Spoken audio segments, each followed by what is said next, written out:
비에 젖은 아스팔트가 도시의 불빛을 삼키고 있었다. 박진우는 익숙하게 핸들을 잡았다. 그의 손은 굳은 살이 박여 있었지만 그 움직임은 섬세한 악기를 다루는 연주자처럼 부드럽고 정확했다. 지긋지긋한 교통체증 속에서 그는 앞차의 브레이크 등을 무심하게 바라보았다. 그의 인생처럼 모든 것이 멈춰 있고 앞으로 나아가지 못하는 것 같았다. 집을 나설 때 아내 최유라의 경멸, 어린 시선이 떠올랐다.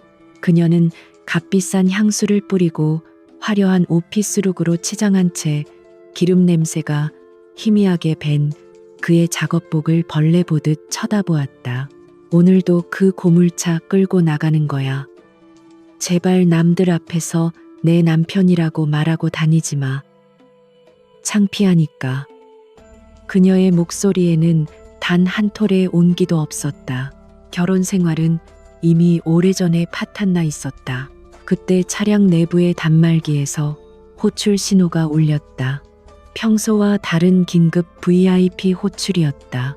목적지는 강남의 최고급 호텔, 고객은 YS그룹의 대표. 진우는 잠시 의아했지만 기계적으로 호출을 수락했다.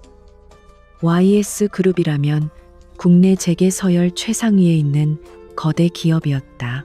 그런 곳의 대표가 어째서 평범한 법인 택시를 호출했는지 의문이 들었지만 그는 굳이 깊게 생각하지 않기로 했다. 그저 또 하나의 일일 뿐이었다.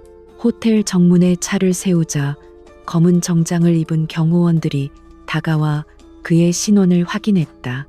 그들의 날카로운 눈초리는 진우의 낡은 차와 허름한 옷차림을 훑으며 경계심을 드러냈다. 잠시 후 호텔의 회전문을 통해 한 여성이 걸어 나왔다. 숨막히는 아우라였다. 세련된 검은색 정장은 그녀의 완벽한 몸매를 드러냈고 흐트러짐 없는 걸음걸이와 차가운 표정은 주변의 공기마저 얼어붙게 만들었다. YS그룹의 총수 한서연이었다. 그녀는 경호원의 안내에 따라 뒷좌석에 올랐다.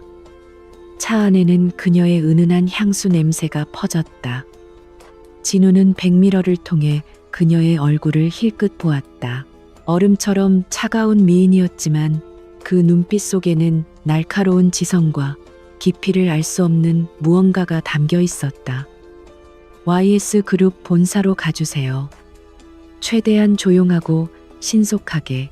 그녀의 목소리는 낮고 차분했지만 거스를 수 없는 무게감이 실려 있었다. 진우는 짧게 대답하고 차를 출발시켰다. 서울의 밤거리는 여전히 비로 축축했다. 와이퍼가 쉴 새 없이 창문을 닦아냈지만 시야는 흐릿했다. 진우는 모든 신경을 운전에 집중했다. 그의 운전은 불필요한 움직임이 전혀 없었다. 가속과 감속은 부드러웠고 차선 변경은 물 흐르듯 자연스러웠다. 뒷좌석의 서연은 처음에는 서류를 검토하고 있었지만 이내 차의 비정상적인 안정감에 고개를 들었다. 마치 도로 위를 미끄러지듯 나아가는 이질적인 편안함이었다. 그때였다. 뒤에서부터 빠른 속도로 달려오던 검은색 세단 한 대가 갑자기 그들의 차 옆으로 바짝 붙었다. 진우의 눈빛이 순간적으로 날카로워졌다. 단순한 난폭 운전이 아니었다. 상대방의 움직임에는 명백한 의도가 담겨 있었다.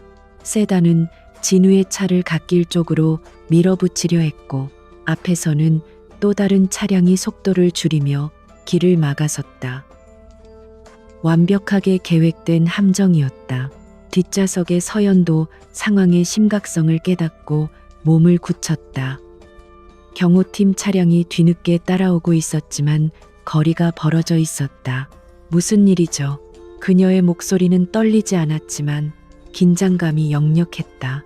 진우는 대답 대신 핸들을 강하게 움켜쥐었다.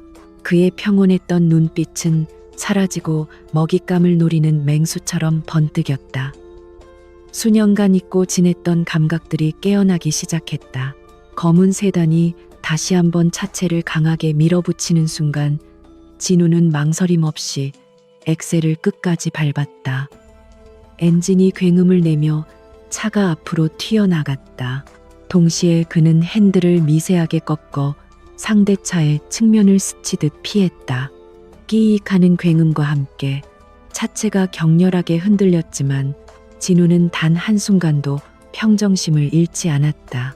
그의 손과 발은 마치 한 몸처럼 움직이며 불가능해 보이는 조작을 해냈다. 그는 앞서 길을 막던 차와의 거리를 순식간에 좁힌 뒤 급브레이크를 밟으며 핸들을 반대쪽으로 격렬하게 꺾었다. 드리프트, 일반 도로에서는 상상도 할 수 없는 기술이었다. 차는 180도 회전하며 반대편 차선으로 아슬아슬하게 진입했다. 마주오던 차들이 경적을 울리며 비켜섰지만 진우는 이미 도로의 흐름을 모두 계산하고 있었다. 그는 빈틈을 파고들어 순식간에 위협 차량들로부터 벗어났다. 모든 것은 불과 몇 초 사이에 일어난 일이었다. 백미러를 통해 당황하며 흩어지는 검은 세단들의 모습이 보였다. 뒤늦게 도착한 경호 차량들이 그들을 막아섰다. 상황이 종료되자 진우는 언제 그랬냐는 듯이 다시 부드럽게 차를 몰아 원래의 경로로 돌아왔다. 차 안에는 잠시 무거운 침묵이 흘렀다. 서연은 창백해진 얼굴로 자신의 손을 내려다보았다. 미세하게 떨리고 있었다. 그녀는 천천히 고개를 들어 백미러에 비친 진우의 얼굴을 보았다. 그는 여전히 아무 일 없었다는 듯 묵묵히 운전만 하고 있었다. 방금 전 죽음의 문턱을 넘나들었던 사람이라고는 믿을 수 없을 정도의 침착함이었다. 당신, 정체가 뭐죠? 그녀가 마침내 입을 열었다. 그녀의 목소리에는 단순한 호기심을 넘어선 경외감마저 묻어 있었다. 그저 운전기사일 뿐입니다. 대표님. 진우의 대답은 건조했다. 그는 자신의 과거를 드러내고 싶지 않았다. 화려했지만 동시에 끔찍한 상처로 얼룩진 과거였다. 서연은 더 이상 묻지 않았다. 하지만 그녀의 머릿속은 복잡하게 돌아가기 시작했다. 저런 실력을 가진 사람이 왜 평범한 택시기사로 살고 있는 것일까? 그의 눈빛에 서린 깊은 체념의 이유는 무엇일까? YS그룹 본사 건물 앞에 차가 멈췄다. 이미 연락을 받은 비서실장과 경호팀이 달려나와 그녀를 맞았다. 서연은 차에서 내리기 전 잠시 망설이다가 진우에게 말했다. 오늘 일은 감사했습니다. 사례는 충분히 하도록 하죠. 그녀는 명함 한 장을 꺼내 그에게 건넸다. 내일 이쪽으로 연락 주세요. 그 말만 남긴 채 그녀는 서둘러 건물 안으로 사라졌다. 진우는 그녀가 떠난 자리를 잠시 바라보다가 손에 들린 명함을 내려다보았다. YS그룹 대표 한서연. 금박으로 새겨진 이름이 낯설게 느껴졌다. 그는 명함을 무심하게 옆 좌석에 던져두고 차를 돌렸다. 오늘 밤의 일은 그저 스쳐 지나가는 해프닝일 뿐이라고 생각했다. 그의 지옥 같은 현실은 조금도 변하지 않을 터였다. 피곤한 몸을 이끌고 텅 빈 주차장으로 돌아왔을 때 휴대폰이 울렸다. 아내 유라였다. 늦은 시간에 웬일인가 싶어 전화를 받았다. 어디야? 아직도 그 고물차 아니야? 그녀의 목소리는 여느 때처럼 차갑고 신경질적이었다. 진우는 지친 목소리로 대답했다. 이제 막 일 끝났어. 들어가는 길이야. 그 순간 전화기 너머로 다른 남자의 목소리가 희미하게 들려왔다. 유라야, 누구랑 통화해? 빨리 이리 와. 유라는 당황한 듯 잠시 말을 멈췄다가 진우가 듣지 못할 거라고 생각했는지 수화기를 완전히 막지 않은 채 속삭였다. 아, 그냥 내 운전기사. 신경 쓸 거 없어. 기름 냄새 나는 핸들이나 평생 잡을 불쌍한 인간이야. 그 말은 날카로운 비수가 되어 진우의 심장에 밝혔다. 세상이 무너지는 듯한 충격 속에서 그는 아무 말도 할 수 없었다. 다음 날 아침 YS그룹의 최상층에 위치한 대표이사실은 옅은 커피 향과 팽팽한 긴장감으로 가득 차 있었다. 한서연은 거대한 통유리창 앞에 서서 분주하게 움직이는 도시의 풍경을 말없이 내려다보았다. 밤새 내린 비가 씻어낸 거리는 깨끗했지만 그녀의 머릿속은 어젯밤의 충격적인 사건으로 복잡했다. 단순한 차량 접촉 사고나 위협이 아니었다. 그들의 움직임은 치밀했고 목표는 분명히 자신이었다. 그녀의 시선이 책상 위에 놓인 박진우의 이력서에 닿았다. 어젯밤 비서팀을 통해 급하게 받은 서류였다. 이름 박진우, 나이 34, 경력은 온통 운전과 관련된 것들 뿐이었다. 택시 화물차 대리운전. 특별할 것 없는, 오히려 초라하기까지 한 이력이었다. 하지만 서류 속의 평범한 글자들은 어젯밤 그가 보여주었던 경이로운 운전 실력과 기묘한 불일치를 이루고 있었다. 서연은 인터폰 버튼을 눌렀다. 김 비서 잠시 들어오세요. 곧이어 단정한 모습의 김민혁 비서가 들어와 그녀의 앞에 섰다. 그는 그녀가 가장 신뢰하는 인물 중 한 명이었다. 이 사람에 대해 다시 자세히 알아보세요. 공식적인 기록 말고 그 이면에 있는 모든 것들을요. 돈, 주변 인물, 과거의 행적까지. 무엇이든 좋습니다. 최대한 은밀하고 신속하게 처리해 주세요. 그녀는 박진우의 이력서를 그에게 건넸다. 김 비서는 서류를 받아들고 잠시 의아한 표정을 지었지만 이내 프로다운 모습으로 대답했다. 알겠습니다. 대표님, 즉시 처리하겠습니다. 그의 머릿속에는 어젯밤 경호팀장에게서 보고받은 내용이 스쳐 지나갔다. 도로의 CCTV 영상을 분석한 결과 박진우라는 기사의 운전은 인간의 한계를 넘어선 수준이었다는 극찬이었다. 한서연은 다시 창밖으로 시선을 돌렸다. 박진우, 그의 정체가 무엇이든 그는 더 이상 그녀에게 평범한 운전기사가 아니었다. 같은 시각 서울의 낡은 다세대 주택에서는 얼음장 같은 냉기가 흘렀다. 박진우는 식탁에 홀로 앉아 식은 밥을 물에 말아 넘기고 있었다. 어젯밤 아내의 잔인한 말을 들은 이후로 그는 한숨도 자지 못했다. 심장이 갈갈이 찢겨나가는 고통은 분노를 넘어 깊은 무력감으로 변해 있었다. 그의 존재 자체가 부정당하는 기분이었다. 화장대 앞에서 분주하게 화장을 하던 최유라가 그를 곁눈질로 쳐다보며 비아냥거렸다. 꼴 좀 봐. 그렇게 밥을 먹으니까 평생 그 모양 그 꼴로 사는 거야. 사람이 야망이라는 게 있어야지. 그녀의 손목에는 어제는 없었던 반짝이는 명품 팔찌가 채워져 있었다. 진우는 그것이 누구의 선물인지 굳이 묻지 않았다. 그는 그저 묵묵히 숟가락을 움직였다. 그의 침묵은 유라의 신경질을 더욱 부추겼다. 오늘 김민준 씨가 우리 회사 프로젝트 때문에 중요한 발표를 하는 날이야. 저녁에 축하 파티도 할 거고 당신은 그때까지도 기름 냄새나 풍기면서 길바닥을 헤매고 있겠지. 그녀는 경멸을 감추지 않은 채 말을 이었다.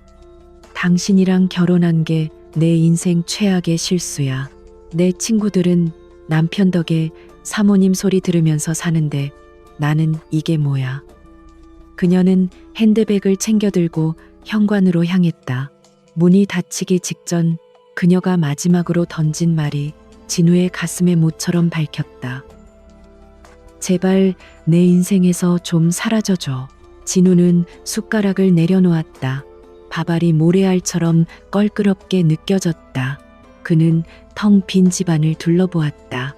모든 것이 낯설고 차가웠다. 한때는 사랑했던 여자, 행복한 가정을 꿈꾸었던 공간. 이제는 그 모든 것이 그를 질식시키는 감옥처럼 느껴졌다. 그는 자리에서 일어나 묵묵히 자신의 낡은 작업복으로 갈아입었다. 오늘도 그는 돈을 벌어야 했다. 경멸과 모욕 속에서도 삶은 계속되어야 했으니까. 오후가 되자 김 비서는 조사 결과를 들고 한서연의 집무실로 돌아왔다. 그의 표정은 놀라움과 흥미로 가득 차 있었다. 대표님 정말 놀라운 사실을 알아냈습니다. 그는 서연의 책상 위에 두툼한 파일을 올려놓았다. 파일의 첫 장에는 트랙의 유령이라는 별명과 함께 레이싱 슈트를 입고 환하게 웃고 있는 젊은 시절 박진우의 사진이 있었다. 보고서의 내용은 충격적이었다. 박진우는 한때 대한민국 모터스포츠계를 이끌어갈 천재 레이서였다.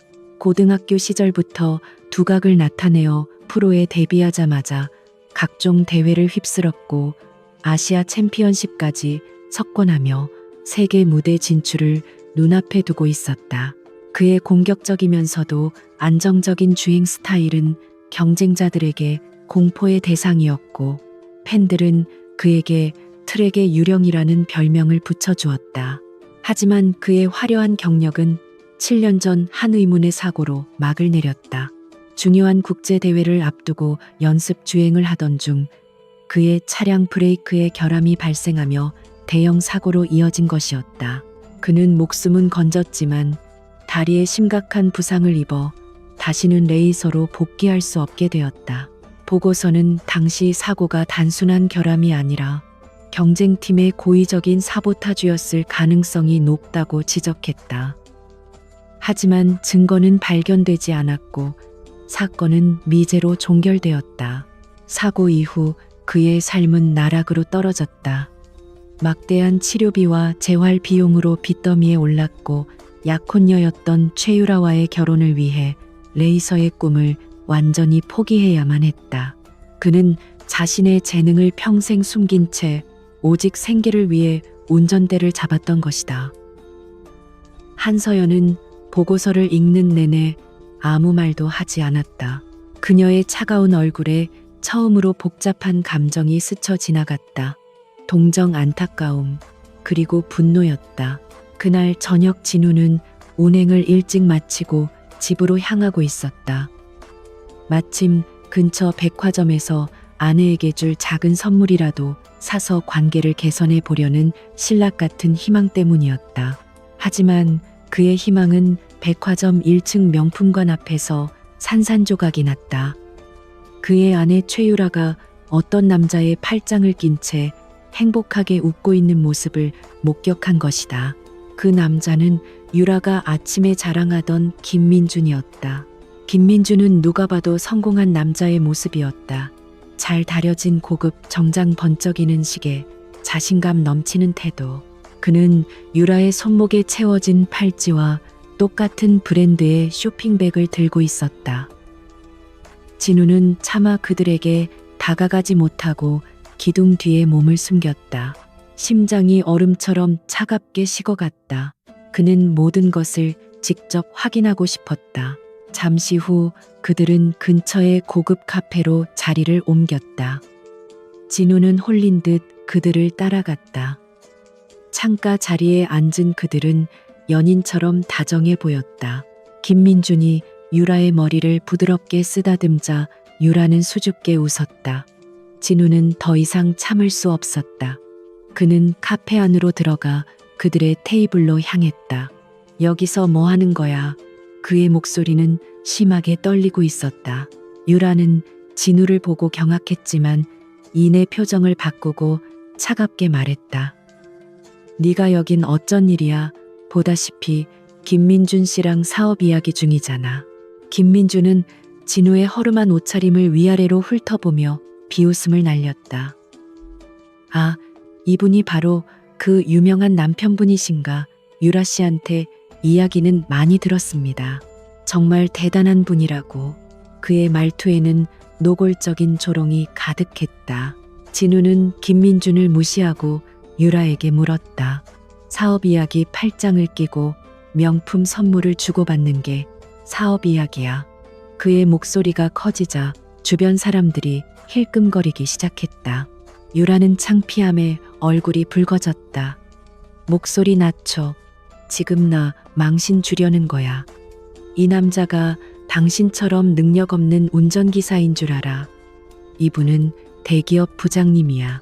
그 순간 김민준이 자리에서 일어나 진우의 어깨를 툭툭 치며 말했다. 이봐요, 박진우 씨. 남자는 능력이 있어야 아내한테 사랑받는 겁니다. 평생 핸들만 잡아서 뭘 하겠어요. 당신 아내 명품 가방 하나 사줄 돈은 있습니까? 이 팔찌 당신 몇 달 월급을 모아도 못 살 텐데. 그는 자신의 손목시계를 과시하듯 보여주며 진우를 철저히 짓밟았다. 굴욕감에 진우의 주먹이 하얗게 떨렸다. 하지만 그는 아무것도 할 수 없었다. 현실이었다. 한서연은 박진우에 대한 최종 보고서를 덮었다. 그녀의 손가락이 차가운 가죽 표지를 천천히 쓸었다. 보고서의 모든 글자는 그의 잃어버린 시간과 재능에 대한 증언이었다. 그녀는 동정심 때문에 움직이는 사람이 아니었다. 재계라는 정글에서 동정은 약점일 뿐이었다.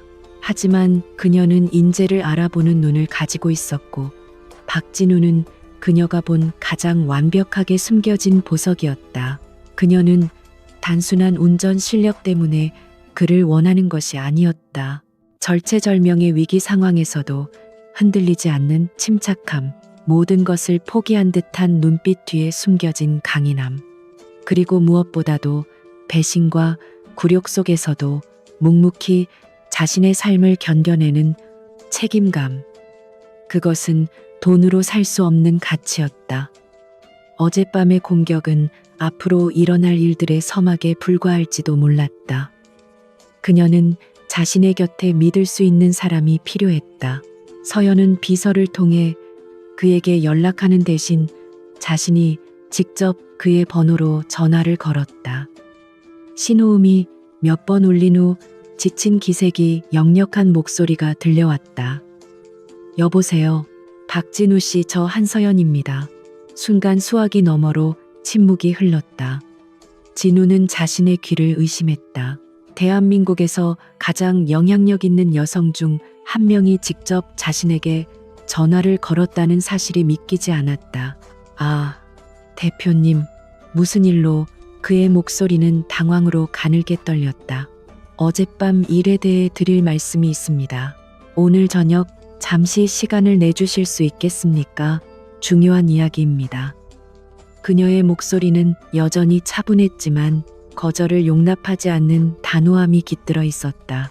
진우는 어젯밤 카페에서의 끔찍한 기억으로 모든 것을 거부하고 싶었지만 자신도 모르게 알겠다고 대답하고 있었다. 그는 이미 자신의 삶에 미련이 없었다.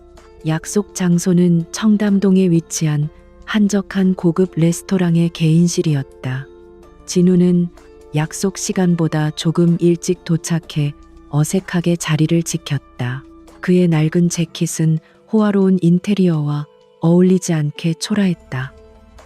잠시 후 한서연이 방으로 들어섰다. 그녀는 낮과는 다른 우아한 원피스 차림이었지만 특유의 차가운 아우라는 여전했다. 그녀는 진우의 맞은편에 앉아 곧바로 본론을 꺼냈다. 박진우 씨에게 제안을 하나 하고 싶습니다. 그녀는 서류 가방에서 계약서 한 부를 꺼내 그의 앞에 내밀었다. 제 개인 운전기사가 되어 주십시오. 진우는 잠시 할 말을 잃었다. 고작 그런 제안을 하려고 이 비싼 곳까지 자신을 부른 것인가? 그는 헛웃음이 나오려는 것을 간신히 참으며 대답했다. 대표님, 세상에 저보다 실력 좋은 운전기사는 많습니다. 굳이 저를. 서연은 그의 말을 잘랐다. 제가 원하는 건 단순한 운전기사가 아닙니다. 박진우 씨, 당신이 필요합니다. 그녀는 몸을 앞으로 기울이며 그의 눈을 똑바로 쳐다보았다. 계약 내용을 확인해 보시죠. 진우는 마지못해 서류를 집어들었다. 그리고 다음 순간 그는 자신의 눈을 의심했다. 계약서에 적힌 연봉은 지금 그가 버는 돈의 10배가 넘는 액수였다. 그뿐만이 아니었다. 최고급 세단 차량 제공, 강남 지역의 아파트 제공, 그리고 별도의 활동비까지. 이것은 운전기사에 대한 대우가 아니었다. 대기업 임원급에 해당하는 파격적인 조건이었다. 진우는 혼란스러운 표정으로 고개를 들었다. 왜 저에게 이런 제안을 하시는 겁니까? 저는 아무것도 가진 게 없는 사람입니다. 그의 목소리에는 경계심이 가득했다. 세상에 공짜는 없다는 것을 그는 너무나 잘 알고 있었다. 서연은 그의 반응을 예상했다는 듯 희미하게 미소 지었다. 가진 게 없다고요. 당신은 누구도 갖지 못한 최고의 재능을 가졌습니다. 그렇죠. 트랙의 유령 그 말이 나오는 순간 진우의 얼굴이 하얗게 굳었다. 그 별명은 과거의 영광이자 동시에 지워버리고 싶은 상처였다. 제 과거를 조사하셨군요. 그의 목소리가 차갑게 가라앉았다. 네, 조사했습니다. 당신이 어떤 사람이었는지, 그리고 어떤 일을 겪었는지 모두 알고 있습니다. 서연은 동정하는 대신 존중을 담아 말을 이었다. 저는 당신을 동정해서 이러는 게 아닙니다. 당신의 재능을 존중하고 그 재능이 필요하기 때문에 제안하는 겁니다. 지금 제 주변에는 보이지 않는 적들이 너무 많습니다. 저는 제 목숨을 맡길 수 있는 사람이 필요해요. 평범한 경호원 10명보다 위기 상황에서 침착하게 판단하고 실행할 수 있는 당신 한 명이 더 낫다고 판단했습니다. 그녀의 말 한마디 한마디가 진우의 닫혀있던 마음을 두드렸다. 지난 7년간 그 누구도 그의 재능을 알아주지 않았다. 모두가 그를 실패자, 패배자라고 손가락질했다. 심지어 가장 가까운 아내마저 그를 경멸했다. 그런데 지금 이 여자는 그의 가치를 정확히 꿰뚫어 보고 있었다.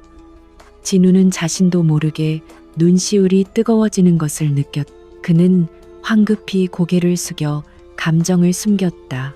오랜 침묵 끝에 진우가 입을 열었다. 그의 목소리는 아직 미세하게 떨리고 있었지만 이전의 무력감은 사라져 있었다. 제가 뭘 하면 됩니까? 그것은 수락의 의미였다. 서연의 얼굴에 만족스러운 미소가 번졌다. 내일부터 저와 함께 움직이면 됩니다. 당신의 역할은 단순한 운전기사가 아니라 제 최측근 경호팀의 일원입니다. 자세한 내용은 김 비서가 설명해 줄 겁니다. 그녀는 자리에서 일어나며 말했다. 박진우 씨, 당신의 새로운 인생을 환영합니다. 진우는 멍하니 계약서에 서명했다. 모든 것이 꿈만 같았다. 레스토랑을 나온 그는 밤에 찬 공기를 마시며 정신을 차리려 했었다. 손에 들린 계약서의 무게가 그의 새로운 현실을 실감하게 했다. 그는 집으로 향했다. 이제 최유라와 끝을 맺어야 했다. 더 이상 그녀의 모욕을 견디며 살고 싶지 않았다. 집에 도착했을 때 유라는 소파에 누워 TV를 보고 있었다. 그녀는 진우를 보자마자 인상을 찌푸렸다. 또 어딜 싸돌아다니다. 이제 들어와. 당신 몸에서 나는 싸구려 냄새 정말 역겨워. 진우는 그녀의 말을 무시하고 계약서를 테이블 위에 던졌다. 이게 뭐야? 유라는 신경질적으로 서류를 집어들었다. 계약서를 읽어내려가는 그녀의 표정은 경악으로 물들었다. 그녀는 믿을 수 없다는 듯 진우와 계약서를 번갈아 쳐다보았다. 이게 다 사실이야.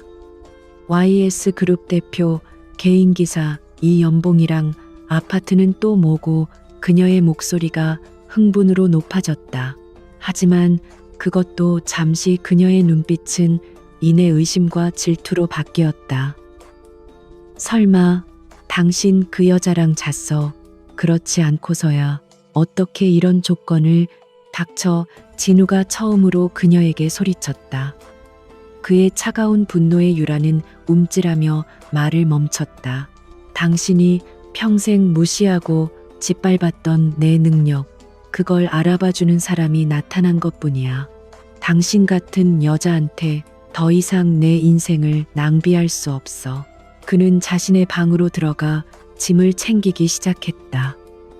그의 짐은 낡은 옷 몇 가지가 담긴 가방 하나가 전부였다. 상황을 파악한 유라가 그에게 달려들어 매달렸다. 안 돼. 당신 지금 뭐 하는 거야? 나 버리고 가려는 거야. 내가 잘못했어.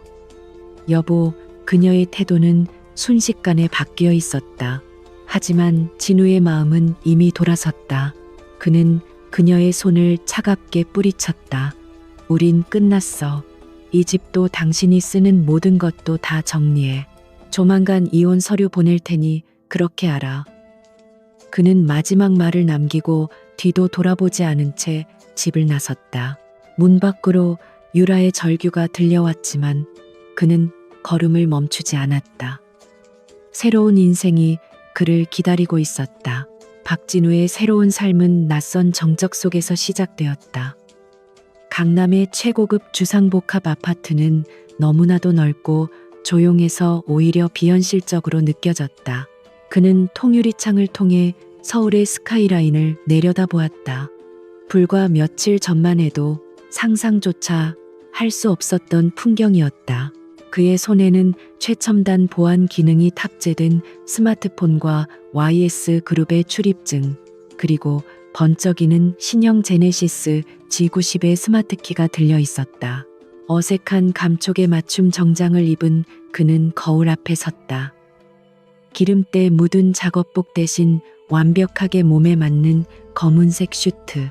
거울 속의 남자는 낯설었지만 그의 눈빛만은 예전과 같았다. 모든 것을 체념한 듯 깊고 고요한 눈. 그는 어젯밤 한서연이 남긴 말을 떠올렸다. 당신의 역할은 단순한 운전기사가 아닙니다. 오늘부터 그는 한서연의 그림자 그녀의 가장 가까운 곳에 있는 방패가 되어야 했다. 오전 일찍 김민혁 비서가 그를 찾아왔다. 김 비서는 진우에게 두꺼운 파일처를 건네며 그의 임무에 대해 상세히 설명했다. 파일 안에는 한서연의 공식적인 일정뿐만 아니라 비공식적인 동선 예상되는 위험 요소, 그리고 주요 경호 대상 인물들의 정보까지 담겨 있었다. 박진우 씨는 오늘부터 한 대표님의 모든 동선을 책임지게 됩니다. 단순한 운전이 아니라 가장 안전한 경로를 설계하고 돌발 상황에 대처하는 것이 주 임무입니다. 김 비서는 진우의 눈을 보며 말을 이었다. 대표님은 당신을 절대적으로 신뢰하고 있습니다. 저희도 마찬가지입니다. 당신의 판단이 곧 대표님의 안전과 직결된다는 점을 명심해 주십시오. 그의 말에는 조금의 의심도 담겨 있지 않았다. 진우는 말없이 고개를 끄덕였다. 무거운 책임감이 그의 어깨를 짓눌렀지만 동시에 잊고 있던 뜨거운 무언가가 가슴속에서 다시 차오르는 것을 느꼈다. 그의 첫 임무는 한서연을 동반하여 중요한 해외 투자자들과의 비밀 회동 장소로 이동하는 것이었다. 지하 주차장에서 그를 기다리고 있던 것은 완벽하게 정비된 방탄사양의 G90 차량이었다. 진우가 운전석에 오르자 기존 경호팀의 팀장이 다가와 그에게 깍듯하게 인사했다. 처음에는 외부에서 온 낙하산 인사에 대한 경계심이 역력했지만 김 비서를 통해 그의 배경을 전해 들은 후 태도가 완전히 바뀌어 있었다. 잠시 후 한서연이 다가와 뒷좌석에 올랐다. 그녀는 평소처럼 차가운 표정이었지만 진우를 보는 눈빛에는 미묘한 기대감이 서려 있었다. 준비됐습니까? 박진우 씨, 네, 대표님. 언제든 출발할 수 있습니다. 그의 대답은 짧고 간결했다. 그는 미리 분석해둔 여러 경로 중 가장 안전하고 신속한 길을 선택해 부드럽게 차를 출발시켰다. 그의 운전은 여전히 완벽했다. 하지만 이전과 다른 점이 있었다. 그의 시선은 더 이상 전방에만 고정되어 있지 않았다. 그는 사이드미러와 룸미러를 통해 주변 차량의 흐름을 끊임없이 확인했고 도로의 구조 신호체계, 심지어 길가의 행인들까지 모든 것을 분석하고 있었다. 그의 머릿속에서는 수많은 시뮬레이션이 동시에 이루어졌다.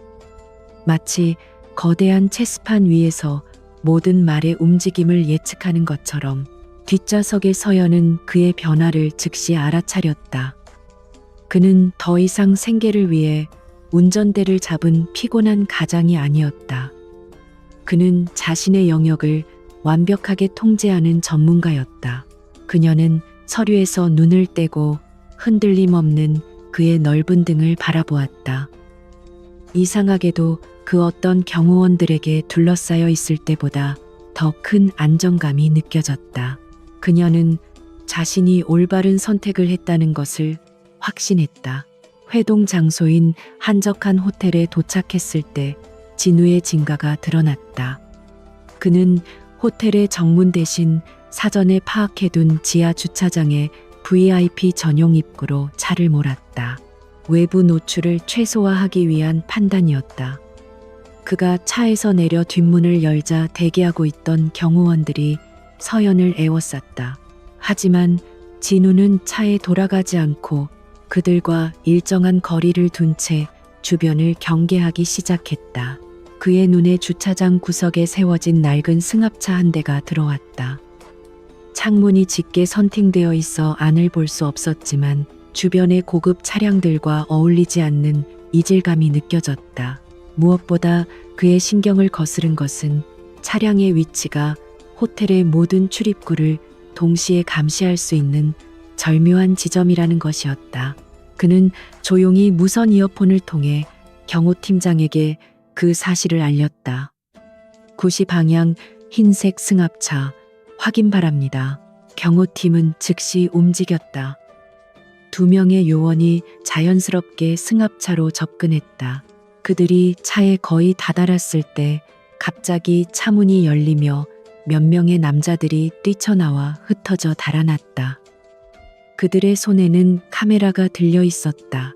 경쟁사에서 고용한 파파라치이거나 혹은 그 이상의 악의를 가진 자들이었다. 만약 진우가 미리 발견하지 못했다면 한서연의 비밀 회동은 그대로 노출되어 엄청난 파장을 일으켰을 것이다. 상황이 조용히 정리된 후 경호팀장은 진우에게 다가와 깊이 고개를 숙였다. 감사합니다. 저희가 미처 파악하지 못한 부분이었습니다. 진우는 별일 아니라는 듯 짧게 대답하고 자신의 자리로 돌아갔다. 하지만 그를 바라보는 경호원들의 눈빛은 이제 존경심으로 가득 차 있었다. 그는 자신의 가치를 말 대신 실력으로 증명해낸 것이다. 회의를 마친 서연은 돌아오는 차 안에서 김 비서로부터 모든 상황을 보고받았다. 그녀는 아무 말 없이 창밖을 바라보았지만 룸미러를 통해 진우의 얼굴을 살폈다. 그는 여전히 묵묵히 운전만 하고 있었다. 자신의 공을 내세우지도 우쭐대지도 않았다. 그 모습이 그녀의 마음에 더 깊은 신뢰를 심어주었다. 박진우 씨, 그녀가 먼저 침묵을 깼다. 네 대표님, 예전 레이서 시절의 이야기를 좀 해줄 수 있습니까? 그녀의 질문은 갑작스러웠지만 그 안에는 어떤 강요도 없었다. 진우는 잠시 망설였다.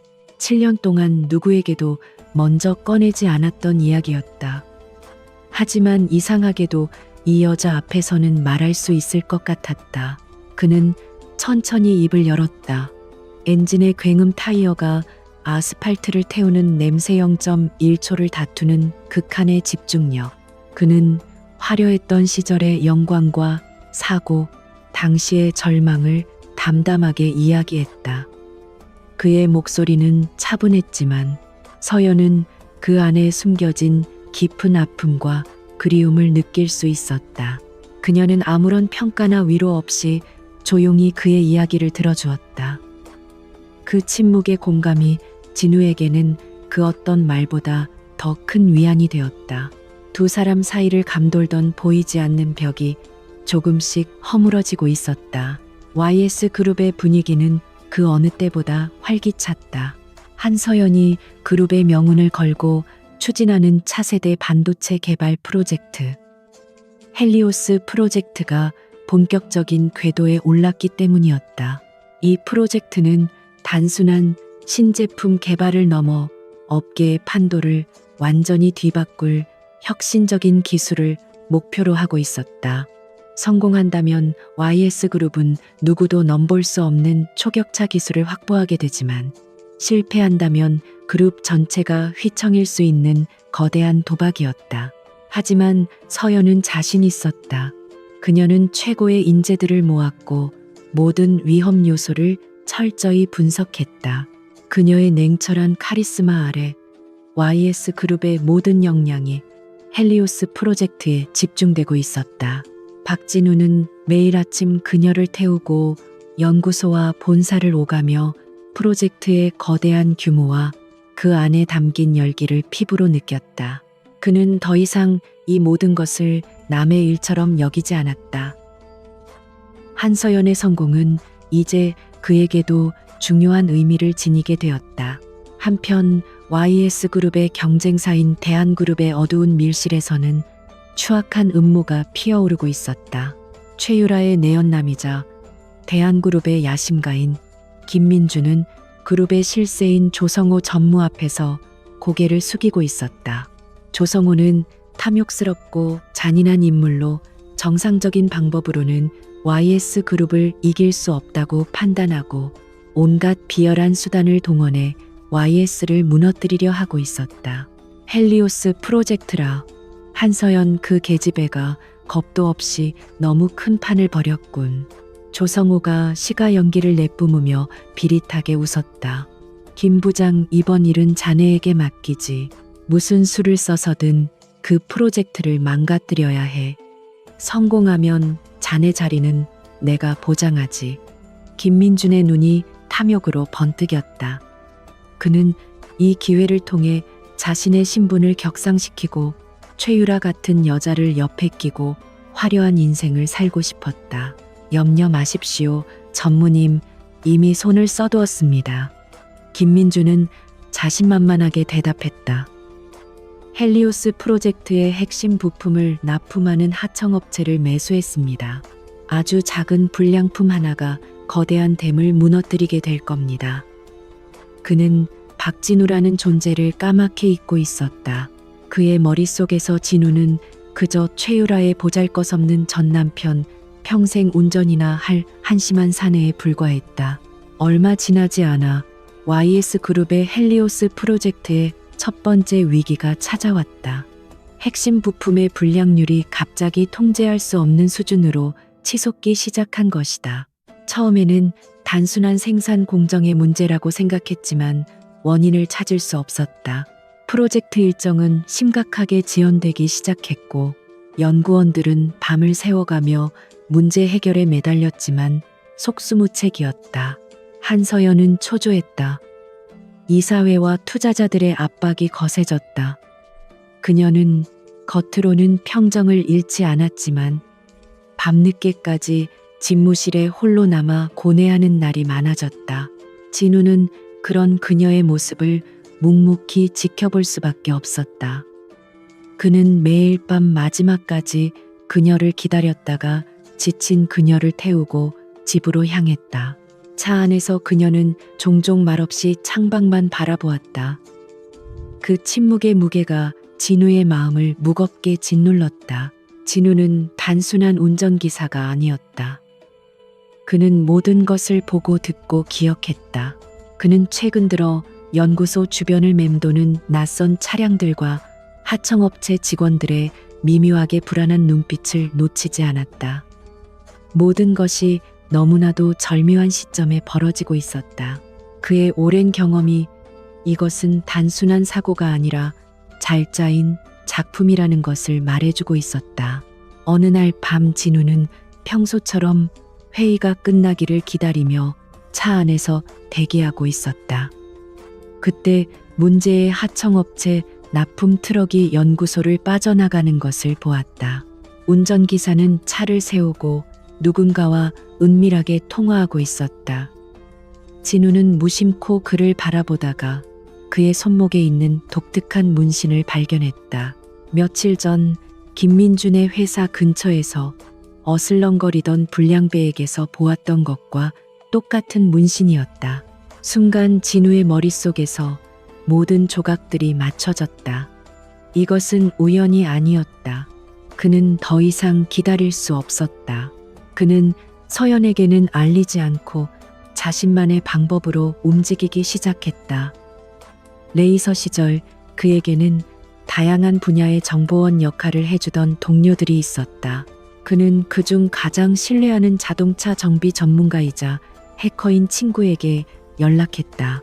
오랜만이다, 유령. 아직도 살아있었냐? 친구의 목소리는 반가움으로 가득 차 있었다. 진우는 짧게 안부를 묻고 곧바로 본론을 꺼냈다. 부탁할 게 있어. 성일정밀이라는 회사, 그리고 그 회사 공장장인 이충호라는 인물에 대해 알아봐줘. 뒷조사, 계좌 추적 뭐든 좋아. 최대한 빨리. 친구의 능력은 뛰어났다. 이틀 후 충격적인 정보들이 진우의 보안폰으로 전송되었다. 공장장 이충호는 거액의 도박 빚을 지고 있었고 최근 그의 차명 계좌로 출처를 알 수 없는 거액의 돈이 입금된 사실이 드러났다. 그리고 그 돈의 출처를 역추적하자 대한그룹과 연결된 유령 회사가 나왔다. 결정적인 증거였다. 그들은 돈으로 공장장을 매수하여 생산 라인에 미세한 화학물질을 투입하는 방식으로 고의적인 불량을 만들어내고 있었던 것이다. 이제 물증이 필요했다. 진우는 친구의 도움을 받아 다음 납품 트럭의 이동 경로와 시간을 파악했다. 그는 서연의 저녁 일정이 끝난 늦은 밤인 적이 드문 도로에서 트럭을 가로막았다. 당황한 운전기사와 공장장은 차에서 내려 격렬하게 저항했지만 그들은 진우의 상대가 되지 못했다. 진우는 과거의 거친 경험을 되살려 순식간에 그들을 제압했다. 그는 트럭의 화물칸에서 납품될 부품 샘플을 확보하고 공장장의 휴대폰에서 김민준 측과 나눈 대화 기록과 송금 내역까지 찾아냈다. 모든 증거를 손에 넣은 그는 두 사람을 경찰에 넘기는 대신 그들의 신병을 확보한 채 조용한 곳으로 이동했다. 그는 이 사건을 단순히 경찰에 넘겨서는 안 된다고 판단했다. 이것은 YS그룹의 명운이 걸린 전쟁이었고 그 배후를 확실하게 쳐내야만 했다.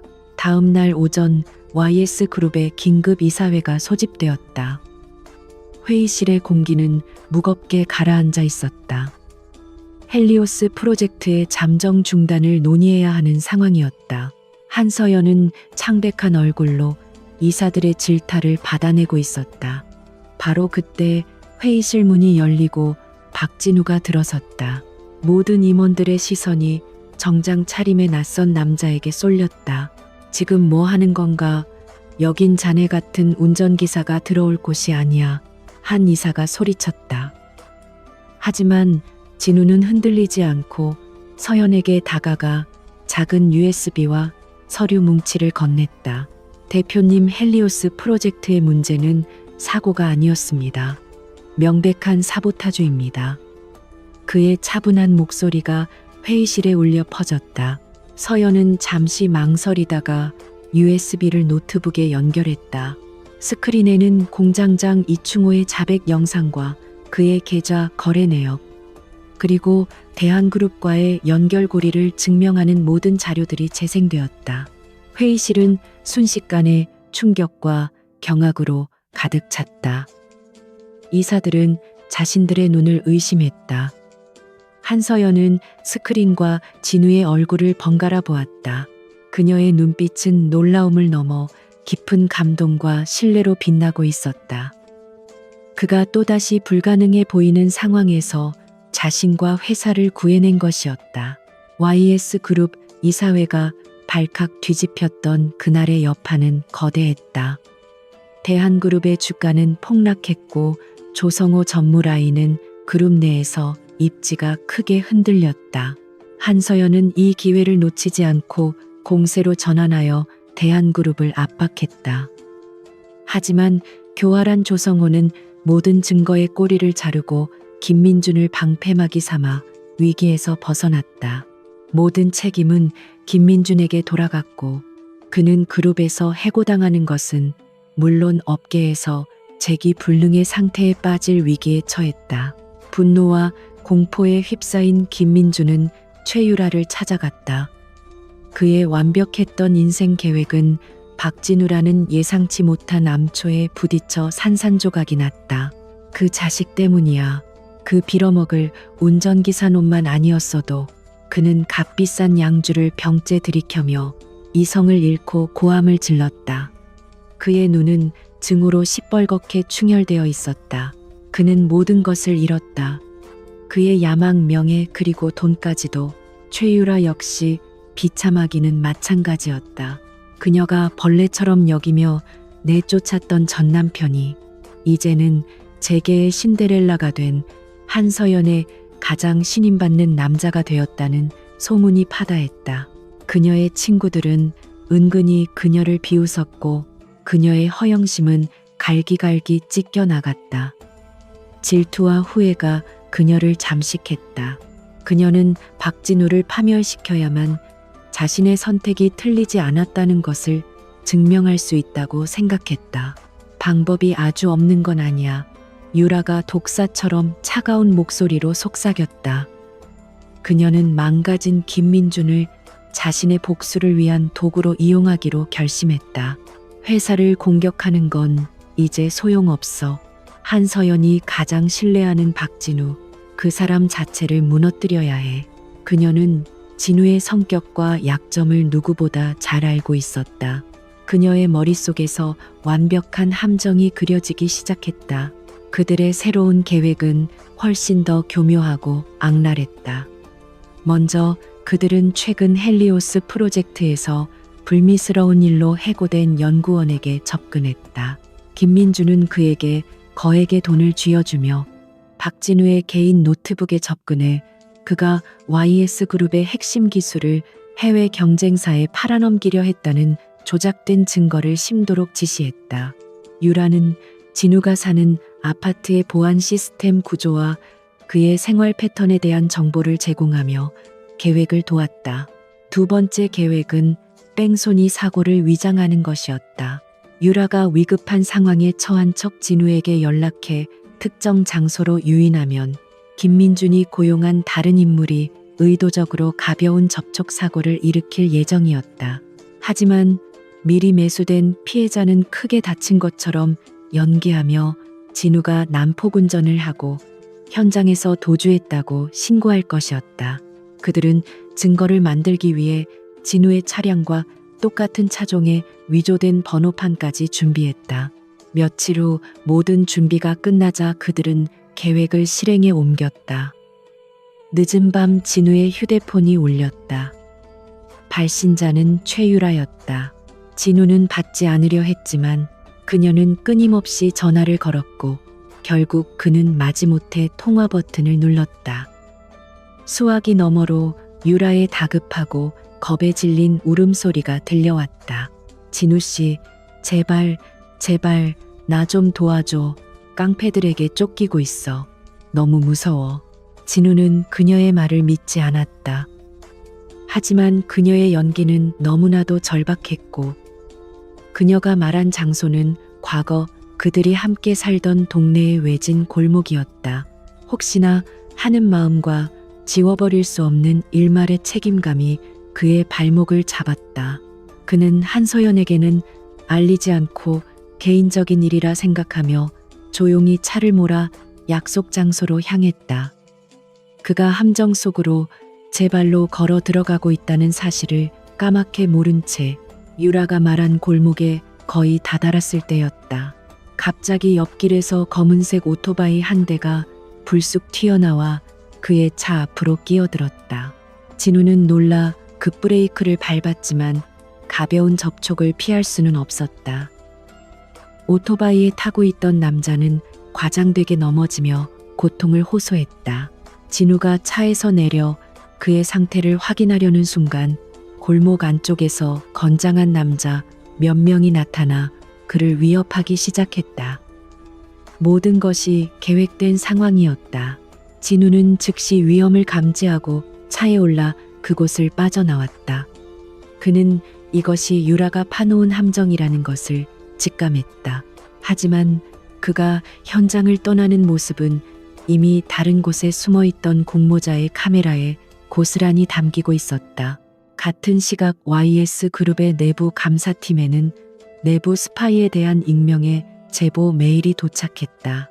제보 내용은 박진우가 거액의 돈을 받고 헬리오스 프로젝트의 기밀을 유출하고 있다는 것이었다. 진우가 무거운 마음으로 아파트로 돌아왔을 때 그를 기다리고 있던 것은 YS그룹의 보안팀과 감사팀 직원들이었다. 박진우 씨, 잠시 협조해 주셔야겠습니다. 내부 기밀 유출 혐의에 대한 제보가 들어왔습니다. 그들은 차가운 목소리로 말하며 그의 집을 수색하기 시작했다. 그리고 얼마 지나지 않아 그의 개인 노트북에서 조작된 이메일과 기밀 문서 파일들이 발견되었다. 진우는 아무 말도 하지 않았다. 변명할 필요도 없었다. 모든 것이 너무나도 완벽하게 짜여 있었다. 설상가상으로 경찰서에서 연락이 왔다. 뺑소니 사고의 피해자가 그를 가해자로 지목했으며 증거 영상까지 확보했다는 내용이었다. 기밀 유출 혐의의 뺑소니까지. 그는 순식간에 파렴치한 범죄자로 전락했다. 소식은 즉시 한서연에게도 보고되었다. 그녀는 자신의 집무실에서 김 비서의 보고를 들으며 입술을 깨물었다. 얼마 전까지만 해도 회사의 영웅으로 칭송받던 그가 하루아침에 배신자가 되었다. 이사들은 당장 그를 해고하고 경찰에 넘겨야 한다고 아우성쳤다. 모든 정황과 증거는 명백하게 그를 가리키고 있었다. 그날 밤 서연은 구금되어 있는 진우를 찾아갔다. 차가운 취조실에 유리병 너머로 진우는 묵묵히 앉아 있었다. 그의 얼굴에는 어떤 감정도 드러나지 않았다. 서연은 인터폰을 들었다. 박진우 씨, 이게 대체 어떻게 된 일이죠? 그녀의 목소리는 미세하게 떨리고 있었다. 그녀는 그를 믿고 싶었지만 산더미처럼 쌓인 증거들이 그녀의 이성을 뒤흔들었다. 진우는 천천히 고개를 들어 그녀를 바라보았다. 그의 깊은 눈은 흔들림이 없었다. 저는 아무 짓도 하지 않았습니다. 그는 단호하게 말했다. 이 모든 것은 저를 끌어내리기 위한 함정입니다. 대표님, 그의 목소리에는 한치의 거짓도 느껴지지 않았다. 이제 선택은 한서연의 몫이었다. 모든 사람이 등을 돌린 상황에서 그녀는 완벽하게 조작된 증거를 믿을 것인가, 아니면 자신의 목숨을 구해준 한 남자의 눈빛을 믿을 것인가. 그녀의 신뢰가 가장 큰 시험대에 오른 순간이었다. 취조실의 차가운 공기 속에서 한서연과 박진우는 한참 동안 말없이 서로를 응시했다. 시간은 멈춘 듯했고 세상의 모든 소음이 사라진 것 같았다. 그녀의 머릿속에서는 이성과 감성이 치열하게 싸우고 있었다. 모든 증거는 그가 범인이라고 소리치고 있었지만 그의 흔들림 없는 눈빛은 그 모든 것을 부정하고 있었다. 그녀는 마침내 결정을 내렸다. 자신의 직감 그리고 그가 보여주었던 신뢰를 믿기로 그녀는 자리에서 일어나 김 비서와 경호팀장에게 단호하게 말했다. 내 모든 개인 자산을 동원해서라도 박진우 씨를 빼내세요. 국내 최고의 변호사 팀을 꾸리고 보석금을 포함한 모든 법적 절차를 즉시 진행하세요. 이 모든 책임은 내가 집니다. 그녀의 선언에 김 비서를 포함한 모두가 경악했다. 이것은 회사의 대표로서 내릴 수 있는 결정이 아니었다. 한 개인에 대한 절대적인 믿음의 표현이었다. 몇 시간 후 진우는 수많은 카메라 플래시를 뒤로 한 채 경찰서를 빠져나왔다. 그는 YS그룹의 공식적인 직위에서는 잠정 해제되었지만 자유의 몸이 되었다. 김 비서의 안내에 따라 그가 도착한 곳은 서연의 개인적인 공간인 한적한 별장이었다. 그곳에서 서연은 홀로 그를 기다리고 있었다. 더 이상 대표와 직원의 관계가 아니었다. 그들은 거대한 음모에 맞서는 동맹이었다. 나는 당신을 믿습니다. 서연이 먼저 입을 열었다. 그녀의 목소리에는 온기가 담겨 있었다. 하지만 세상은 믿어주지 않겠죠. 그러니 이제 증명해야 합니다. 당신의 결백을, 그리고 이 모든 것을 꾸민 배우를. 진우는 말없이 고개를 끄덕였다. 그는 그녀의 믿음에 목숨을 걸어서라도 보답해야 한다고 다짐했다. 그 순간부터 그들의 위험한 공조가 시작되었다. 그들은 가장 먼저 뺑소니 사건부터 파고들었다. 진우는 자신을 유인했던 최유라의 절박한 연기와 현장에 나타났던 어설픈 깡패들을 떠올렸다. 이것은 전문적인 범죄 조직의 소행이 아니었다. 돈에 쪼들리는 아마추어들을 고용했을 가능성이 높았다. 진우는 서연의 재정적 지원을 받아 있고 지냈던 과거의 인맥들을 움직이기 시작했다. 트랙을 떠난 후 뒷골목에서 잠시 일하며 알게 된 정보원들이었다. 며칠간의 끈질긴 추적 끝에 한 정보원으로부터 결정적인 소식이 들어왔다. 사고의 피해자 역할을 했던 남자는 상습적인 사기 전과가 있는 인물로 최근 거액의 도박 빚에 시달리고 있었다는 것이었다. 진우는 그의 은신처를 알아내어 한밤중에 기습적으로 찾아갔다. 남자는 처음에는 완강하게 부인했지만 진우의 얼음장처럼 차가운 분노와 위협 앞에서 결국 무너졌다. 나는 시키는 대로 했을 뿐이요. 어떤 브로커가 나타나서 돈을 주며 연기만 하면 된다고 했소. 남자는 울부짖으며 모든 것을 털어놓았다. 그는 자신을 고용한 브로커의 인상착의와 접선 장소에 대해 상세히 진술했다. 진우는 그 내용을 모두 녹음하고 서연이 약속한 대로 남자에게 도피 자금과 함께 다시는 눈에 띄지 말라는 경고를 남겼다. 첫 번째 실마리가 풀린 순간이었다. 하지만 그들이 진실에 다가갈수록 적들의 반격도 거세졌다. 그들이 머물던 별장 주변에 의심스러운 차량들이 맴돌기 시작했고 한 번은 누군가 침입하려 한 흔적이 발견되기도 했다. 어느 날 밤 그들이 증거를 분석하고 있던 서재의 창문으로 돌멩이가 날아들었다. 진우는 반사적으로 서연을 감싸 안고 몸을 던졌다. 깨진 유리 파편이 그의 등을 스쳤지만 그는 아랑곳하지 않고 서연의 안전부터 확인했다. 괜찮으십니까? 대표님, 그 순간 두 사람의 거리는 극도로 가까워졌다. 서연은 그의 단단한 품 안에서 그의 심장 박동을 느낄 수 있었다. 그의 등에서는 피가 흘러나오고 있었다.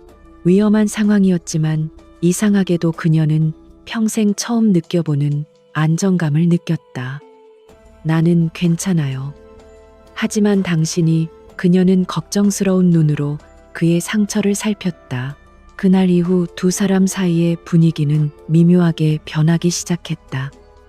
그들은 위기 속에서 서로를 의지하며 단순한 동맹 이상의 감정을 느끼게 되었다. 사기꾼의 진술을 토대로 그들은 브로커의 뒤를 쫓았다.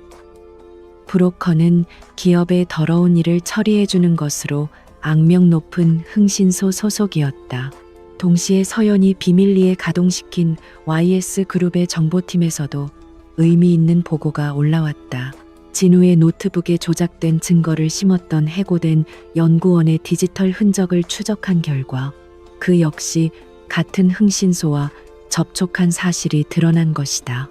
모든 화살표가 하나의 관역을 향하고 있었다. 그 흥신소의 자금 흐름을 추적하자 대한그룹 조성호 전무와 연결된 유령 회사가 나왔다. 이제 모든 것이 명확해졌다. 이것은 단순히 김민준의 개인적인 복수극이 아니었다. YS그룹을 흔들기 위한 조성호의 치밀한 계획이었으며 그 첫 번째 목표는 한서연의 가장 강력한 방패인 박진우를 제거하는 것이었다. 모든 진실을 마주한 서연은 분노로 몸을 떨었다. 용서할 수 없어. 그녀의 눈빛이 차갑게 빛났다. 그들은 이제 적의 실체를 알게 되었다. 하지만 이것만으로는 부족했다. 조성호라는 거대한 인물을 법의 심판대에 세우기 위해서는 그가 빠져나갈 수 없는 결정적인 한 방이 필요했다. 그들의 반격은 이제부터 시작이었다. 이제 반격의 시간이었다. 박진우와 한서연은 조성호 전무와 비리, 흥신소의 연결고리는 찾아냈지만 법정에서 그의 목을 칠 결정적인 증거가 부족했다. 그들은 조성호가 모든 불법적인 거래 내역을 담은 비밀 장부를 가지고 있다는 정보를 입수했다. 그 장부만 손에 넣는다면 대한그룹의 추악한 민낯을 세상에 폭로하고 조성호를 끌어내릴 수 있었다. 기회는 단 한 번뿐이었다. 그들의 정보망에 따르면 조성호는 며칠 뒤 흥신소 소장을 만나 마지막 대금을 지불하고 그 장부를 회수할 예정이었다. 거래 장소는 인적이 드문 항구의 폐창고였다. 그들에게는 이것이 마지막 기회였다. 진우는 대담한 계획을 세웠다. 거래가 끝난 직후 장부를 가지고 나오는 자를 기습하여 증거를 탈취하는 것이었다. 실패하면 모든 것이 끝나는 위험한 도박이었다. 너무 위험합니다. 김 비서는 진우의 계획에 반대했다. 경찰에 넘기고 우리는 뒤로 빠져야 합니다. 하지만 진우는 고개를 저었다. 조성우는 법망을 빠져나갈 방법을 수없이 알고 있는 인간입니다. 우리가 직접 확실한 증거를 잡아서 그의 숨통을 끊어야 합니다. 그의 눈빛은 결연했다. 서연은 그런 그의 눈을 보며 결심을 굳혔다. 박진우 씨의 뜻대로 하죠. YS그룹의 모든 자원을 동원해 지원하겠습니다. 작전 당일 서울에는 짙은 안개가 깔렸다. 진우는 익숙하게 자신의 지구십 차량을 점검했다. 더 이상 단순한 방탄세단이 아니었다. 서연의 지시로 그의 친구였던 천재 해커가 차량의 성능을 극한까지 튜닝해 놓은 상태였다. 그의 심장은 오랜만에 레이서 시절처럼 뜨겁게 뛰고 있었다. 서연은 별도의 지휘 차량에서 김 비서와 함께 통신 장비를 통해 그와 연결되어 있었다. 밤이 되자 약속된 폐창고 주변으로 조성우의 경호 차량들이 속속 도착했다. 서연은 미리 준비해둔 교란 작전을 개시했다. 근처의 다른 창고에서 의도적으로 작은 화재를 일으켜 경찰과 소방차를 출동시켰고 동시에 조성호의 경쟁 세력에 대한 거짓 정보를 흘려 그의 경호 인력 일부를 다른 곳으로 유인했다. 항구 주변은 순식간에 혼란에 빠졌고 조성호의 경계망에는 빈틈이 생겼다. 얼마 후 폐창고에서 한 남자가 다급하게 걸어 나와 차에 올라탔다. 박진우는 그의 얼굴을 보고 실소했다. 모든 것을 잃고 조성호의 하수인이 된 김민준이었다. 그는 장부가 든 것으로 보이는 서류 가방을 조수석에 던져놓고 황급히 차를 출발시켰다. 진우는 어둠 속에 숨어 그의 차가 시야에서 사라질 때까지 기다렸다가 조용히 시동을 걸고 그 뒤를 쫓기 시작했다. 이제부터는 그의 무대였다. 진우는 복잡한 항구 도로를 빠져나와 도심으로 향하는 고가도로 위에서 추격을 시작했다. 그는 헤드라이트를 끈 채 유령처럼 김민준의 차 뒤에 바짝 붙었다. 김민준은 백미러를 통해 자신을 따라오는 검은 세단의 정체를 깨닫고 경악했다. 그는 미친 듯이 엑셀을 밟아 속도를 높였다. 서울의 밤거리를 무대로 두 남자의 목숨을 건 질주가 시작되었다. 김민준의 운전은 공포에 질려 거칠고 난폭했지만 진우의 운전은 얼음처럼 차갑고 정교했다. 그는 도로 위의 모든 변수를 계산하며 최적의 경로를 찾아냈다. 그의 손끝에서 지고 싶은 거대한 맹수처럼 움직였다.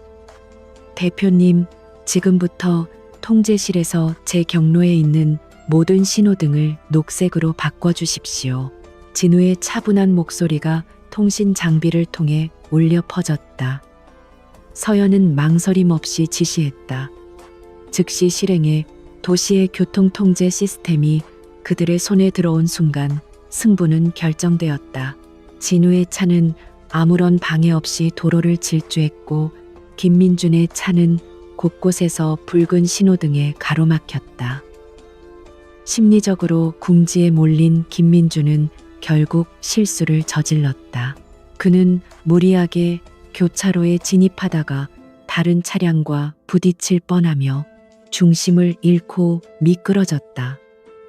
진우는 그 순간을 놓치지 않고 그의 차 앞을 가로막았다. 끼익 굉음과 함께 두 대의 차가 멈춰섰다. 장소는 재개발을 위해 폐쇄된 거대한 공사장이었다. 김민주는 완전히 도가내 든 쥐였다. 그는 공포에 질린 얼굴로 서류 가방을 움켜쥔 채 차에서 내렸다.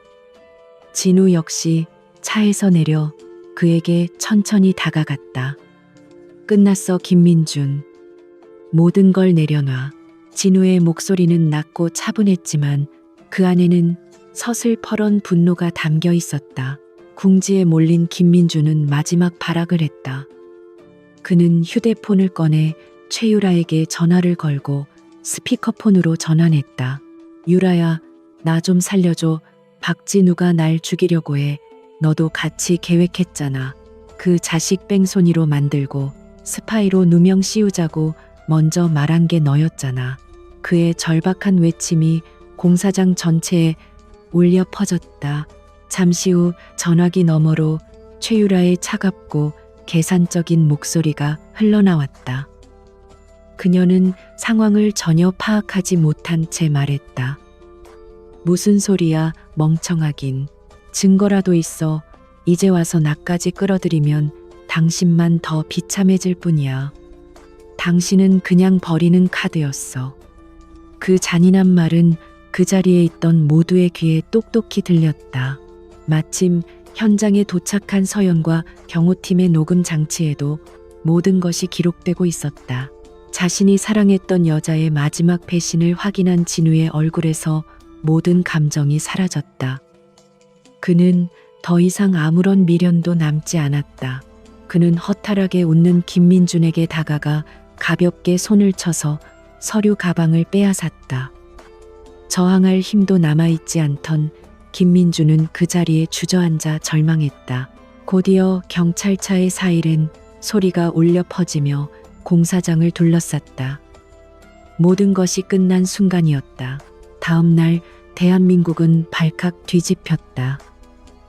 한서연과 YS그룹 법무팀이 검찰에 제출한 비밀 장부의 파급력은 상상을 초월했다. 그것은 단순한 기업 비리 장부가 아니었다.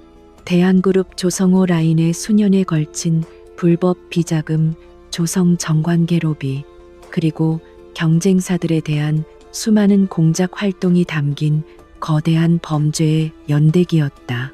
언론은 이 사건을 대한 게이트라 명명하며 연일 대서특필했다.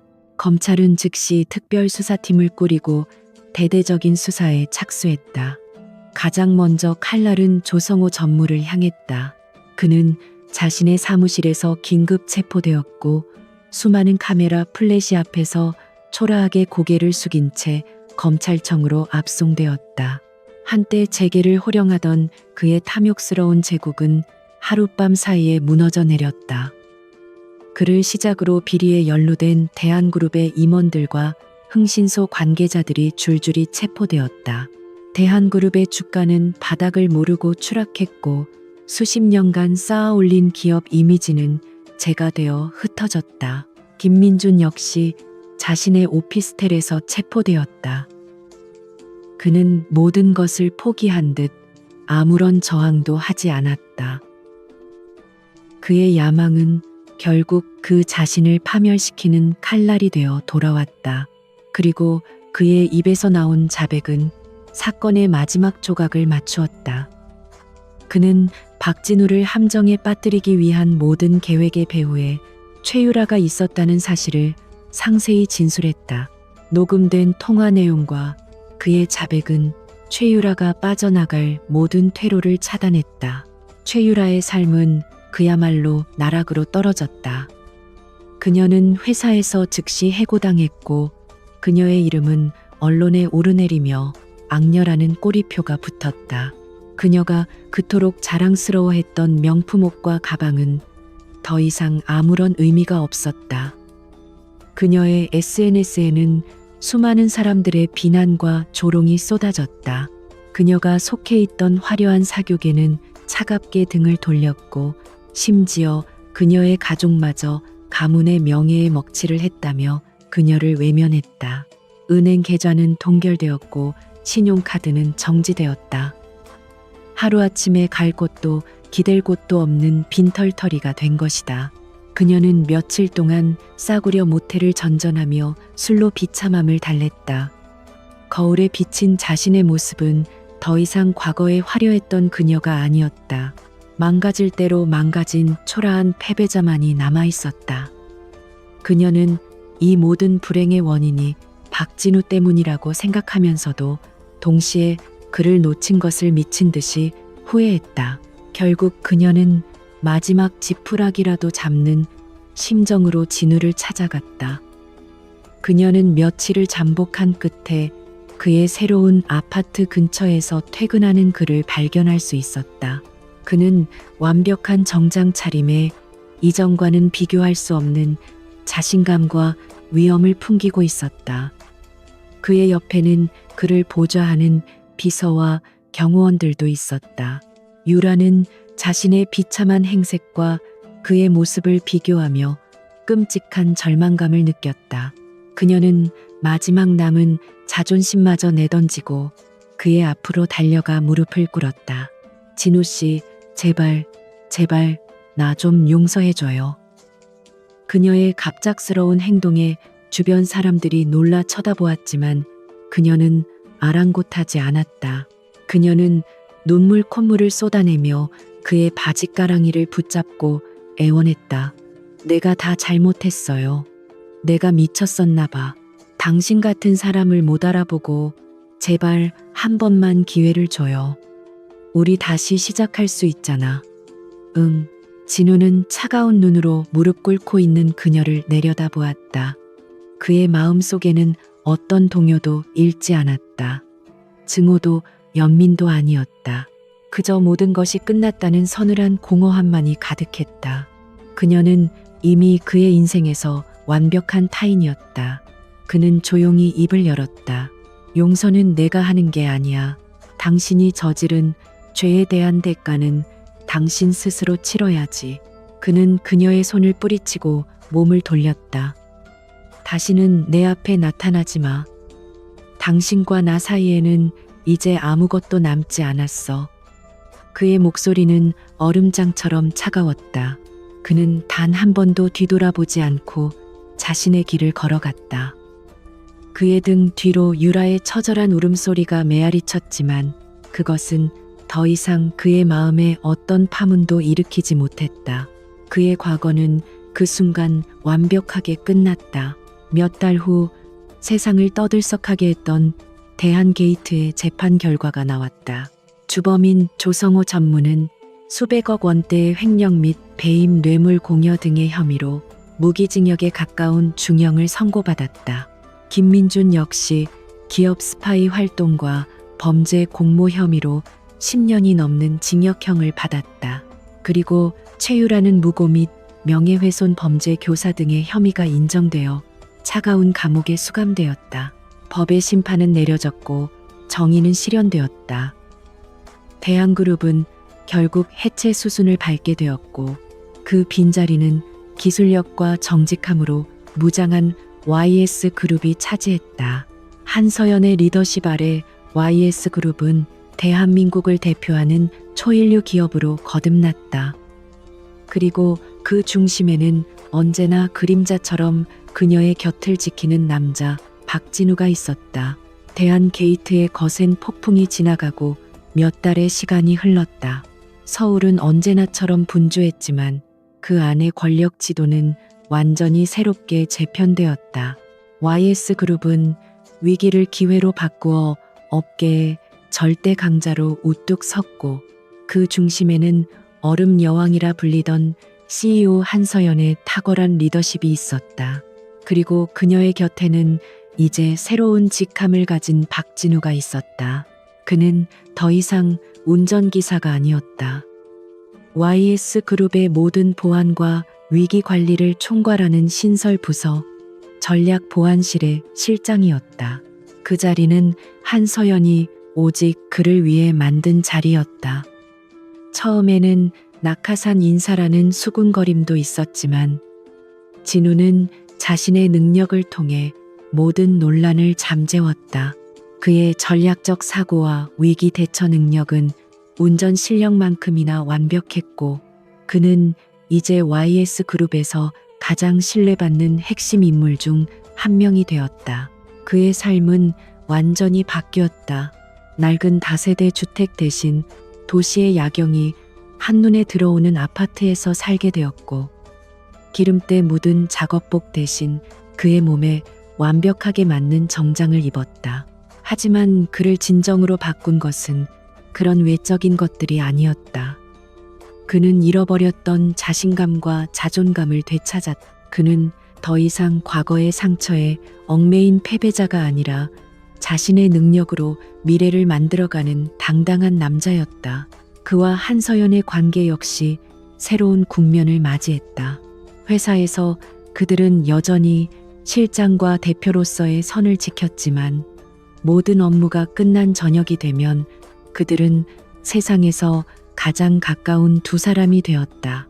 그들은 함께 저녁을 먹고 와인을 마시며 그날 있었던 일들에 대해 이야기했다. 때로는 아무 말 없이 함께 야경을 바라보는 것만으로도 서로에게 가장 큰 위안이 되었다. 어느 주말 저녁 그들은 서연의 개인 별장에서 단둘이 시간을 보내고 있었다. 벽난로에서는 장작이 타들어가는 소리가 들렸고 창밖으로는 고요한 호수가 펼쳐져 있었다. 진우는 타오르는 불꽃을 바라보며 지난 시간들을 떠올렸다. 경멸과 모욕으로 가득했던 결혼 생활 한 줄기 빛처럼 다가왔던 그녀와의 첫 만남, 그리고 목숨을 건 추격전까지 모든 것이 꿈처럼 아득하게 느껴졌다. 그는 옆에 앉아 조용히 책을 읽고 있는 서연을 바라보았다. 그녀는 더 이상 그가 처음 만났던 얼음 여왕이 아니었다. 그의 앞에서는 그녀도 평범한 여자처럼 웃고 때로는 지친 모습을 보이기도 했다. 그는 그녀가 자신에게 단순히 새로운 인생을 준 것이 아니라는 것을 깨달았다. 그녀는 그 자신조차 잊고 있던 그의 가치를 일깨워 주었고 세상과 다시 맞설 용기를 주었다. 그가 그녀에게 느끼는 감정은 단순한 감사를 넘어선 깊고 뜨거운 사랑이었다. 같은 시간 서연 역시 책에 집중하는 척하며 진우를 훔쳐보고 있었다. 그녀는 세상의 모든 것을 가졌지만 단 한 번도 마음을 터놓고 기댈 사람을 가져본 적이 없었다. 그녀의 주변에는 언제나 그녀의 지위와 돈을 보고 접근하는 사람들 뿐이었다. 하지만 진우는 달랐다. 그는 아무것도 바라지 않고 묵묵히 그녀의 곁을 지켰다. 그의 넓은 등은 그녀에게 세상에서 가장 안전한 피난처가 되어 주었다. 그녀는 책을 덮고 그의 쪽으로 몸을 돌렸다. 박진우 씨. 그녀의 부름에 진우가 고개를 돌렸다. 네, 대표님. 그는 아직도 공적인 자리에서의 습관이 남아 있었다. 서연은 희미하게 미소 지으며 그의 손을 잡았다. 이제는 서연 씨라고 불러줘요. 그녀의 갑작스러운 말에 진우는 잠시 당황했지만 이내 부드럽게 그녀의 손을 마주 잡았다. 두 사람의 눈빛이 허공에서 부딪혔다. 며칠 후 서연은 진우에게 저녁 약속을 청했다. 그녀가 그를 데려간 곳은 서울이 한눈에 내려다 보이는 남산타워의 최고층 레스토랑이었다. 그들은 단둘만을 위해 마련된 창가 자리에 앉았다. 발 아래로는 보석처럼 반짝이는 도시의 불빛이 끝없이 펼쳐져 있었다. 로맨틱한 분위기 속에서 식사를 마친 후 서연은 진지한 표정으로 입을 열었다. 진우 씨, 당신을 처음 만났던 날을 기억해요. 비에 젖은 아스팔트, 그리고 절체절명의 위기 속에서도 흔들림 없던 당신의 눈빛을. 그녀는 그의 눈을 똑바로 바라보며 말을 이었다. 당신은 내 목숨뿐만 아니라 내 인생을 구해줬어요. 당신 덕분에 나는 처음으로 누군가를 온전히 믿는다는 것이 어떤 느낌인지 알게 됐어요. 그녀는 자리에서 일어나 그에게 다가갔다. 그리고 그의 앞에서 한쪽 무릎을 꿇었다. 진우는 너무나도 놀라 그녀를 일으키려 했지만 그녀는 그의 손을 잡고 만류했다. 그녀의 손에는 작은 벨벳 상자가 들려 있었다. 상자가 열리자 그 안에는 심플하지만 기품 있는 디자인의 반지가 빛나고 있었다. 세상은 내가 모든 것을 가졌다고 말하지만 내게는 아직 당신이 없어요. 그녀의 목소리는 떨리고 있었지만 그 눈빛은 그 어느 때보다 단호하고 진실했다. 차가운 내 세상에 들어와 따뜻한 빛이 되어준 사람 박진우 씨. 이제는 내가 당신의 곁을 평생 지켜주고 싶어요. 저와 결혼해 주시겠어요? 그 순간 세상의 모든 소리가 멎었다. 진우는 자신의 귀를 의심했다. 대한민국에서 가장 높은 곳에 있는 여왕이 모든 것을 잃었던 자신에게 청혼하고 있었다. 그의 눈에서 뜨거운 눈물이 흘러내렸다. 그것은 슬픔의 눈물이 아니었다. 그의 아팠던 과거를 모두 씻어내고 새로운 삶을 축복하는 기쁨의 눈물이었다. 그는 천천히 고개를 끄덕였다. 네, 당신과 함께라면 어디든 가겠습니다. 그는 그녀를 일으켜 세워 품에 안았다. 두 사람은 반짝이는 서울의 야경을 배경으로 오랫동안 서로를 안고 있었다. 굴욕과 배신으로 시작되었던 한 남자의 이야기는 이제 세상에서 가장 눈부신 사랑과 함께 새로운 새벽을 맞이하고 있었다. 그들의 진짜 인생은 지금부터 시작이었다.